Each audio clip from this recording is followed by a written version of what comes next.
मोहिनी एकादशी का महत्व। विष्णु भगवान को मोहिनी रूप शक्ति और बुद्धि का प्रतीक माना जाता है। इस व्रत को करने से भगवान विष्णु की विशेष कृपा प्राप्त होती है और सभी पापों का नाश होता है। इस एकादशी का व्रत करने से मोह माया के बंधन खत्म हो जाते हैं। इस व्रत को करने से भगवान विष्णु की विशेष कृपा प्राप्त होती है। इसे करने से नकारात्मक विचारों से मुक्ति मिलती है। मान्यता है कि इस व्रत के प्रभाव से व्यक्ति को मोक्ष का मार्ग प्रशस्त होता है। श्रद्धा से करने पर जीवन में सकारात्मकता और आध्यात्मिक उन्नति आती है। कथा। शास्त्रों के अनुसार सरस्वती नदी के पास भद्रावती नाम का एक सुंदर नगर था। राजा धृतिमान, जो भगवान विष्णु के परम भक्त थे, इस स्थान पर शासन करते थे। उनके 5 पुत्र थे, जिनमें से 5वां पुत्र, जिसका नाम धृष्टबुद्धि था, वह बहुत बुरे कामों और अनैतिक कार्यों में शामिल होने वाला पापी था।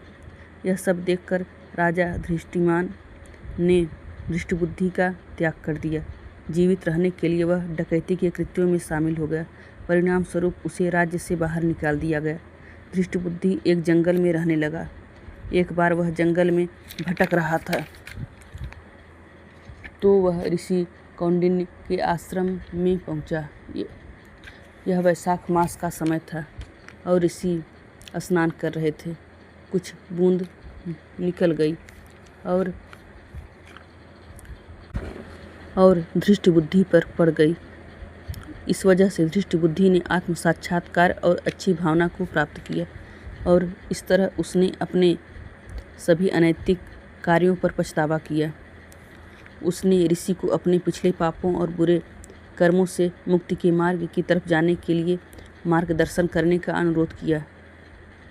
इसके लिए ऋषि ने उसे मोहिनी एकादशी व्रत करने और पालन करने के लिए कहा, ताकि उसे पापों से छुटकारा मिल सके।